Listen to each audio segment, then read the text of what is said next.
Assalamualaikum warahmatullahi wabarakatuh. Kembali lagi bersama Dafata TV.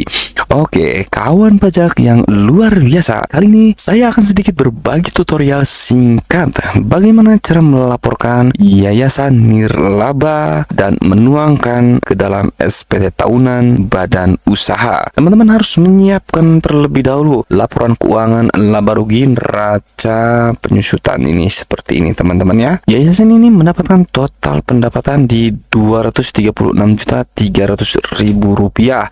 Rinciannya sudah tertera di sini, teman-teman ya. Ada BOP, pendapatan lain-lain dan sebagainya. Rincian beban-beban usahanya pun sudah saya tuangkan ya. Ini sebagai ilustrasi saja. Dan di akhir tahun pajak, yayasan ini memiliki surplus, bisa dikelompokkan dan dikecualikan bukan objek pajak. Nah, ini sudah tertuang di pasal 4 ayat 3 huruf M UU HPP. Nah, silakan teman-teman. Jadi bukan saya yang mengatakannya, sudah tertuang dalam undang-undang. Lanjut ke neraca ya, posisi keuangan di 31 Desember 2025. Karena yayasan ini baru beroperasi di Januari 2025, maka laba ditahan 0, teman-teman ya. Dan ekuitas lainnya ini surplus ya, yang ada di laba rugi. Nah, seperti ini teman-teman. Dan siapkan juga untuk tabel penyusutannya untuk di-upload SPT tahunan badan seperti ini teman-teman ya. Silakan, ini draft sudah dibuat sesimpel mungkin, atau silakan teman-teman sesuai dengan pos-pos kenyataan yang sesungguhnya di yayasan teman-teman. Nah, untuk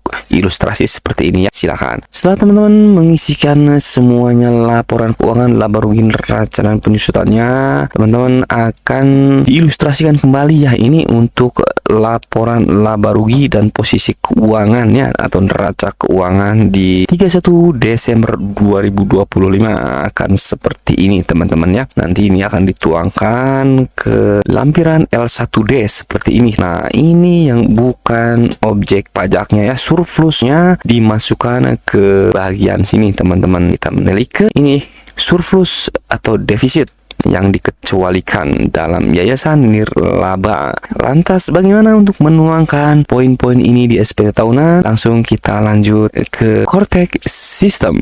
Oke, teman-teman, buat konsep SPT, pilih PPh badan, lalu ketuk lanjut. Pilih SPT tahunan dan periode tahun, ketuk lanjut. Pilih SPT normal dan ketuk buat SPT. Ketuk tanda pensil untuk merubah. Pilih metode pembukuan, posting, dan pilih jasa. Untuk kuesioner ya atau tidak, ikuti sesuai gambar yang ada. Seperti ini teman-teman ya. Ikuti ya dan tidaknya.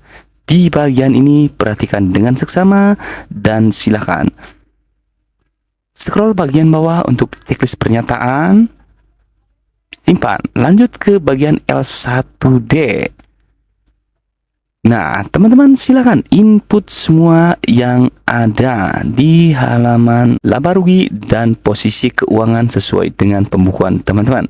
Lampiran L2 isi bagian pengurus dan modal, aset, kekayaan yayasan dan persentasenya. Di L4 isikan bagian yang bukan termasuk objek pajak yang sudah teman-teman rekap ya, selisih dan dari sumbangan. Lanjut ke dashboard L6. Halaman ini boleh teman-teman kosongkan. Lanjut ke L8, isikan total dari pendapatan. Lanjut ke menu daftar penyusutan dan amortisasi fiskal. Isikan kode harta, jenis harta, bulan, tahun perolehan, biaya perolehan, nilai sisa buku fiskal pada awal tahun, metode penyusutan amortisasi, pilih garis lurus, dan isikan penyusutan amortisasi fiskal tahun ini dan ketuk simpan. Maka semua aset yayasan akan tertuang di sini. Scroll ke bawah, usahakan jumlah penyusutan fiskal dan jumlah penyusutan komersial nilainya sama agar tidak ada selisih dalam penyusutan. Lampiran L11B boleh dikosongkan. Lanjut ke laman L14. Di sini akan tertera semua sisa lebih surplus dari yayasan di tahun-tahun sebelumnya. Untuk kasus yayasan ini baru beroperasi di tahun 2025, maka nilainya boleh diisi 0. Silakan teman-teman kembali lagi ke L1D, klik edit pendapatan jasa. Di kolom non objek pajak, isikan nilai surplus atau lebih di periode 2025